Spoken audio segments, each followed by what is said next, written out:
बिस्मिल्लाहिर्रहमानिर्रहीम। आज हम डिस्कस करेंगे molar mass distribution and polydispersity index.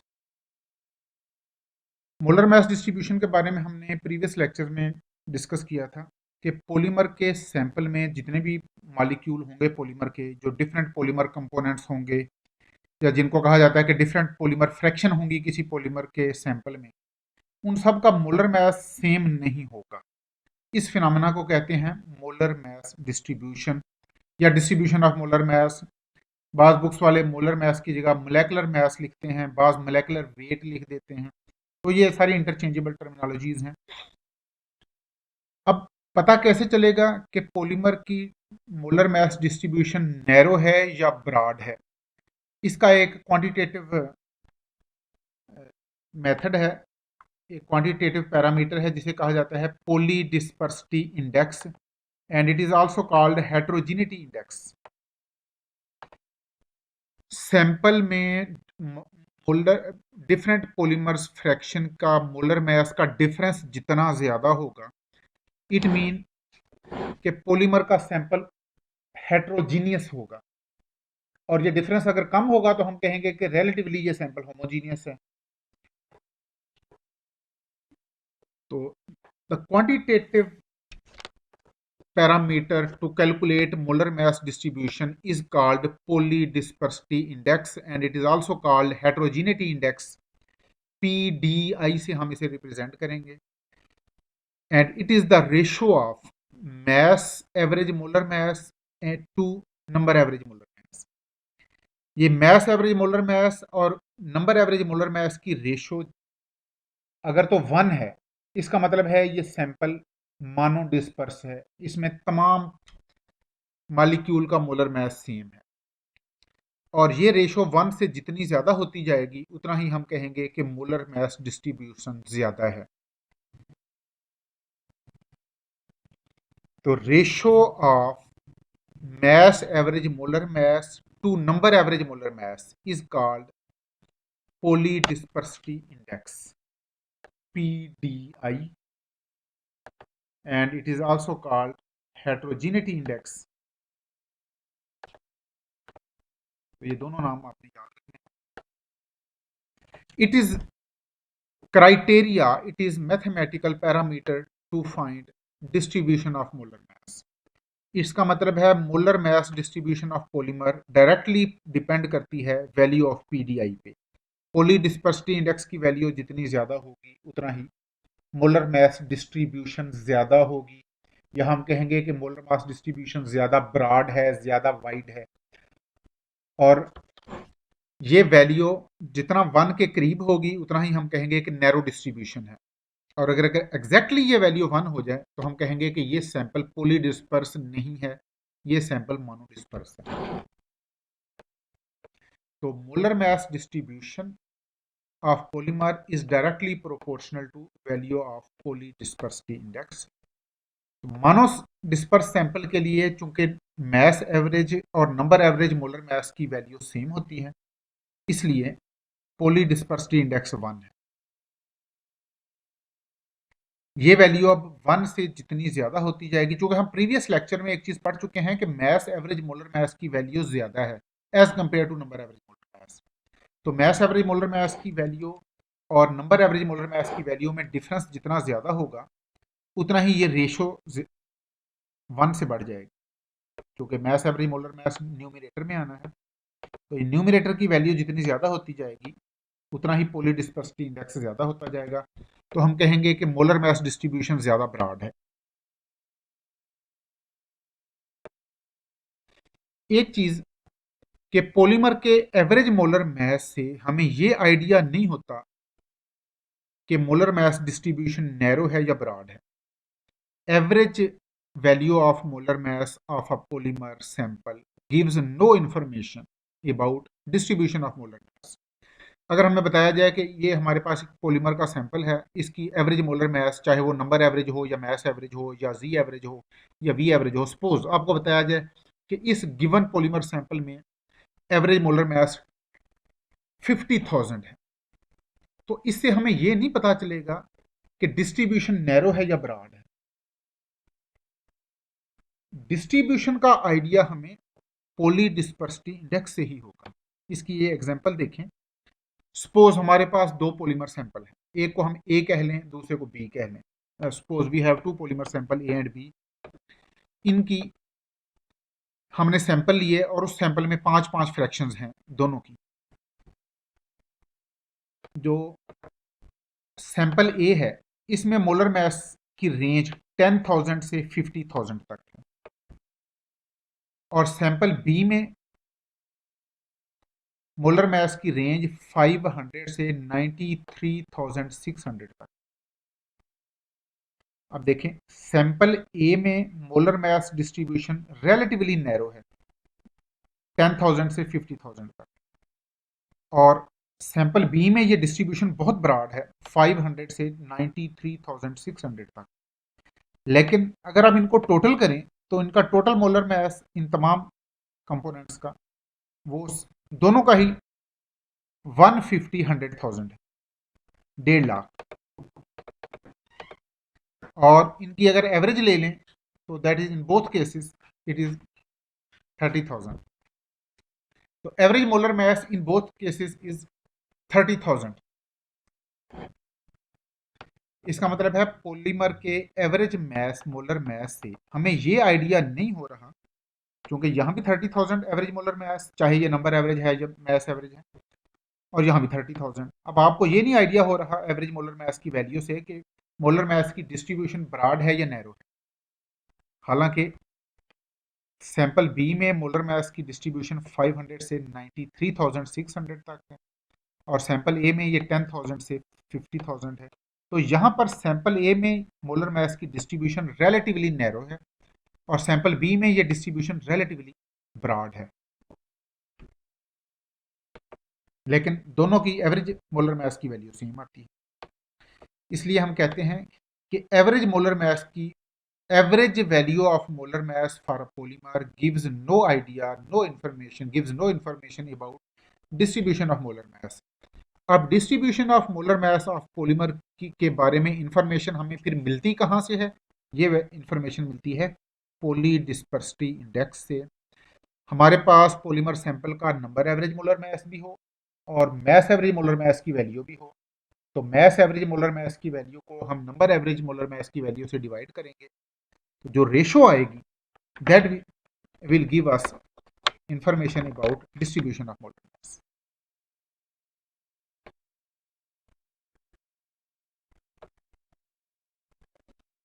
तो sample A has relatively narrow distribution of molar mass, that is between 10,000 to 50,000, and sample B has relatively broader, or we can say relatively wider distribution of molar mass, that is between 500 to 93,600. But value of polydispersity index gives information about molar mass distribution. अब ये इस plot को और से देखिएगा।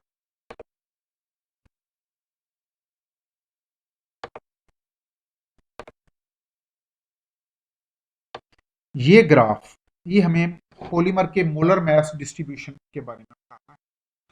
Y axis पर n, that is number of polymer molecules, और we can say amount of polymer molecule, और एक्स एक्सिस पर मोलर मास। अब देखिए यहाँ पर एक्सट्रीम राइट पर मोलर मास की वैल्यू बहुत ज्यादा है, क्योंकि मोलर मास की वैल्यू लेफ्ट से राइट की तरफ इंक्रीज हो रही है। तो एक्सट्रीम लेफ्ट पर मोलर मास की वैल्यू बहुत कम है, एक्सट्रीम राइट पर मोलर मास की वैल्यू बहुत ज्यादा है। अलबत्ता यहाँ पर इंटरमीडिएट में मोलर मास की वैल्यू दरमियानी है, इंटरमीडिएट वैल्यू। इसका मतलब है जिन मॉलिक्यूल का मोलर मास बहुत ज्यादा है उनकी तादाद बहुत कम है, और जिन पॉलीमर मॉलिक्यूल का मोलर मास बहुत थोड़ा है उनकी तादाद भी बहुत कम है।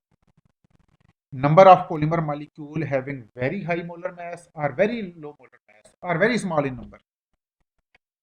Let me repeat it. यहाँ पर देखें पॉलीमर का वाई एक्सिस पर नंबर ऑफ मॉलिक्यूल है, तो ये तादाद आप 10,000, 20, 30,000, 40,000, 50,000 इस तरह सपोज कर लें, और इधर मोलर मास की वैल्यू भी आप 10,000, 20,000, 30,000, 40,000, 50, 60 एंड सो ऑन। तो number of molecule number of polymer molecules having very small or very large molar mass is very small. उन मॉलिक्यूल्स की तादाद बहुत कम है जिनका मोलर मास बहुत ज्यादा हो या मोलर मास बहुत कम हो। ज्यादातर मॉलिक्यूल, जो मेजॉरिटी ऑफ मॉलिक्यूल है, they have average, they have intermediate value of molar mass. majority of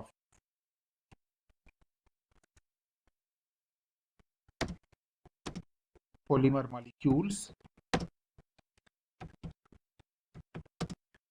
have intermediate value of molar mass.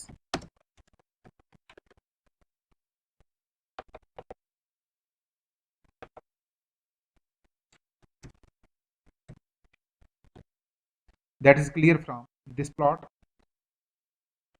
अब ये मेजॉरिटी ऑफ मॉलिक्यूल ये है, ये मॉलिक्यूल की मैक्सिमम तादाद है, लेकिन इनकी molar mass neither very high nor very low. तो हम कहेंगे कि majority of polymer molecules have molar have intermediate values of molar mass. और intermediate values of molar mass का कहने का मतलब क्या है कि this value is neither very high nor very लो।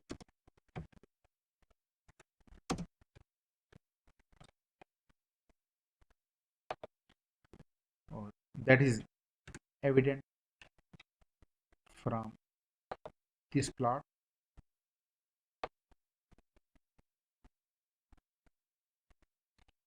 अब यहाँ पर नंबर एवरेज मोलर मास की वैल्यू और mass average, Z average, V average, किसकी वैल्यू ज़्यादा होगी, किसकी कम होगी, जो हमने प्रीवियस लेक्चर में मैथमेटिकल एक्सप्रेशन पढ़ी थी उससे अंदाज़ा हो रहा था कि जी एवरेज मोलर मास की वैल्यू मास एवरेज मोलर मास से ज़्यादा होनी चाहिए और मास एवरेज मोलर मास की वैल्यू नंबर एवरेज मोलर मास से ज़्यादा होनी चाहिए। पहले आप ये प्लॉट देखें,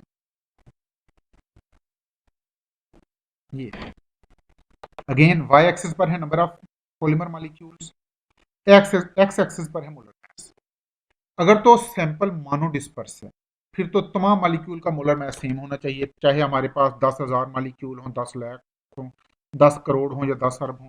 देन ये जो ब्लैक वर्टिकल लाइन है इट विल रिप्रेजेंट, ये आइडियल केस है, ये आइडियल पॉलीमर सोल्यूशन है जिसमें तमाम मॉलिक्यूल का मोलर मास सेम। लेकिन ऐसा होगा नहीं। ये जो ब्लू कर्व है ये narrow molar mass distribution, MWD का मतलब है मोलेकुलर वेट डिस्ट्रीब्यूशन। ये नैरो डिस्ट्रीब्यूशन है, ये देखें इसमें डिस्ट्रीब्यूशन ये यहाँ से यहाँ तक बड़ी नैरो सी रेंज है। और जो रेड है ये डिस्ट्रीब्यूशन ज़्यादा ब्रॉड है, ये देखें, ये इसका मतलब है ये रेड कर्व से हमने, रेड पीक से हमने जिस सैंपल को रिप्रेजेंट किया है ये पॉली डिस्पर्स सैंपल है जिसमें डिफरेंट पॉलीमर कंपोनेंट के मोलर मास की बड़ी वाइड डिस्ट्रीब्यूशन है। यानी छोटे कम मोलर मास वाले मॉलिक्यूल भी इसी सैंपल में हैं और वेरी हाई मोलर मास वाले मॉलिक्यूल भी इसी सैंपल में हैं। और ये जो ब्लू पीक है ये रिप्रेजेंट करती है नैरो डिस्ट्रीब्यूशन को, और जो ब्लैक वर्टिकल लाइन है ये रिप्रेजेंट करती है मोनो डिस्पर्स सैंपल को जिसमें तमाम मॉलिक्यूल्स का मोलर मास सेम है।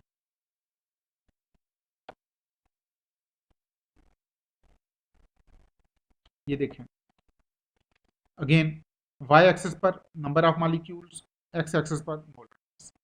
तो देखिए अगर इस सैंपल का नंबर एवरेज मोलर मास 100 किलोग्राम पर मोल हो तो मास एवरेज मोलर मास की वैल्यू इससे ज़्यादा आएगी और जी एवरेज मोलर मास की वैल्यू इससे भी ज़्यादा आएगी। और ये अगर आपने गिवन न्यूमेरिकल को सॉल्व किया है तो आपको भी आइडिया हो गया होगा कि जी एवरेज मोलर मास की वैल्यू ज़्यादा है मास एवरेज मोलर मास से और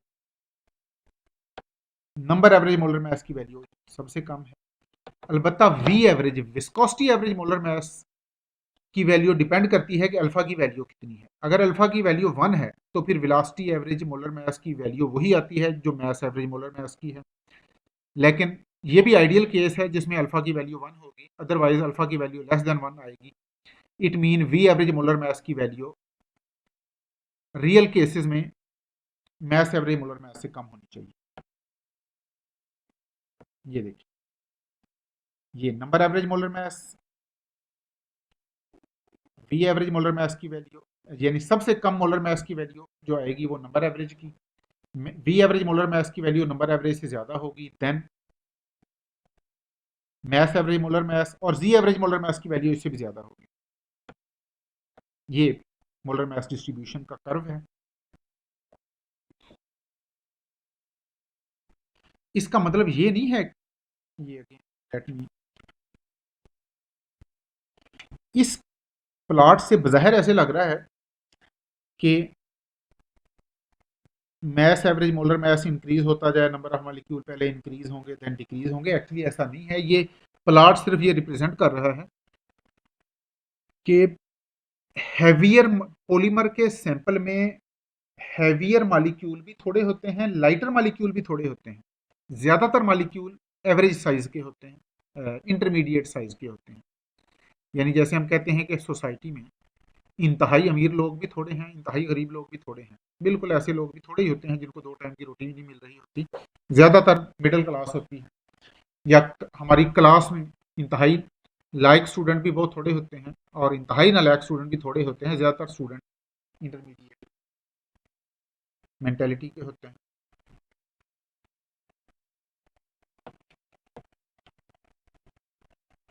अब पॉलीडिस्पर्सिटी इंडेक्स की वैल्यू किस पॉलीमर के लिए कितनी होनी होती है?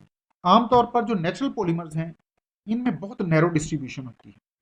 नेचुरल पॉलीमर्स जिनको लिविंग पॉलीमर्स भी कहते हैं, बायो पॉलीमर्स भी कहते हैं, इनमें पॉलीडिस्पर्सिटी इंडेक्स की वैल्यू 1.01 से 1.06 इस रेंज में, इससे थोड़ी सी प्लस माइनस भी हो सकती है। ये बहुत नैरो रेंज है। अगर आपने पॉलीमर को कंट्रोल्ड कंडीशन में बनाया है तो फिर नैरो डिस्ट्रीब्यूशन होगी।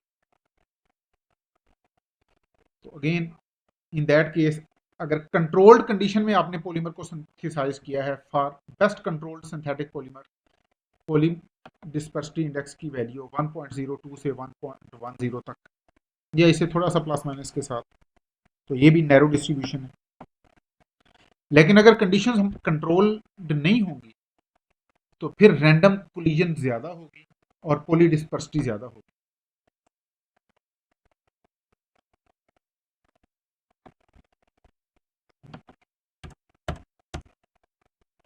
पॉली डिस्पर्सिटी इंडेक्स की वैल्यू इन्वर्सली डिपेंड करती है टेम्परेचर कंट्रोल पर।